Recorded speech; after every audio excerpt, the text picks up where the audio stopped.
তো hello everyone, আজকে আমি তোমাদের সাথে একদম হেলদি একটা ডালের রেসিপি শেয়ার করব, যেটা তোমরা শীতের দুপুরে গরম ভাতের সাথে ট্রাই করে দেখতে পারো। তো ফার্স্টে এখানে আমি কিছুটা জল গরম হতে বসিয়ে দিয়েছি, দেন তার মধ্যে এখানে আমি দিয়ে দিলাম 1/2 চামচ হলুদ গুঁড়ো। তারপর আমার জলটা ভালোভাবে ফুটে এলে এর মধ্যে আমি দিয়ে দিলাম 1 কাপ মতো মুসুর ডাল। তো মুসুর ডালটা দেওয়ার পরে আমি একটা মিডিয়াম সাইজের আলুকে ছোট ছোট লম্বা লম্বা করে কেটে রেখেছিলাম, ওটাকে দিয়ে দিলাম। দেন দুটো কাঁচা লঙ্কা দিয়ে এটাকে রেখে দেব বেশ কিছুক্ষণের জন্য ফুটতে। তো এটা আমার ভালোভাবে ফুটে গেছে। এবার এটাকে আমি ঢাকা দিয়ে 7 থেকে 8 মিনিট মতো, মানে ওই মুসুর ডালটা সিদ্ধ হতে যতক্ষণ সময় লাগবে ততক্ষণ রেখে দেব। তো এখানে আমার মুসুর ডালটা পুরোপুরি সিদ্ধ হয়ে গেছে। এবার আমি এর মধ্যে অ্যাড করে দিলাম পালং শাক। এখানে আমি 1 বাটি মতো পালং শাক অ্যাড করলাম। তো পালং শাকটাকে ভালোভাবে মিক্স করে নিলাম। এবার এটাকেও বেশ কিছুক্ষণ সময় ধরে আমি ফুটতে দেবো, প্রায় ওই 2 মিনিট মতো।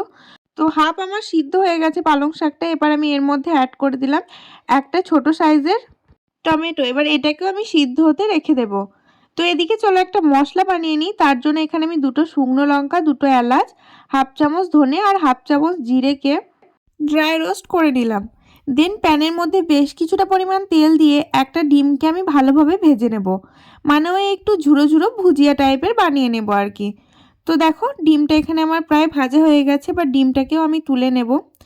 এবার ওই প্যানের মধ্যে আমি আবার বেশ কিছুটা পরিমাণে তেল দিয়ে তার মধ্যে 1 চামচ রসুন আর আদা কুচি দিয়ে ওটাকে ভালোভাবে ভেজে নিলাম। এরপরে আমি এর মধ্যে 2টো মিডিয়াম সাইজের পেঁয়াজকে লম্বা লম্বা করে কেটে রেখেছিলাম, ওটা এর মধ্যে দিয়ে ওটাকেও ভালোভাবে ভেজে নিলাম। এরপরে আগে থেকে যে ডালটা সিদ্ধ করে রেখেছিলাম ওটাকে এর মধ্যে অ্যাড করে ভালোভাবে মিক্স করে নিতে হবে। তো এটা মিক্স করে নেওয়ার পরে আমি আবার 2 মিনিট মতো এটাকে ফুটতে দেব। তো যেহেতু আমি আগে লবণ ইউজ করিনি, তাই এর মধ্যে লবণ আর আগে থেকে ভেজে রাখা ডিমটাকে অ্যাড করে দিলাম। আমি এখানে 1 চামচ লবণ অ্যাড করেছি, তোমরা তোমাদের স্বাদ অনুযায়ী লবণটা অ্যাড করে দিতে পারো। তো এটা দেখো আমার একদম ঘন হয়ে গেছে। এই ডালটা একটু ঘন ঘনই হয় আর কি। এরপর আমি যে স্পেশাল মশলাটা বানিয়ে রেখেছিলাম ওটা এর মধ্যে পুরোটা অ্যাড করে দিলাম আর ডালের সাথে ভালোভাবে মিক্স করে নিলাম। ব্যাস, এবার উপর থেকে একটু ধনেপাতা ছড়িয়ে নামিয়ে দিলে একদম রেডি। তো রেসিপিটা কেমন লাগলো অবশ্যই জানিও। ভালো লাগলে লাইক কমেন্ট শেয়ার করো।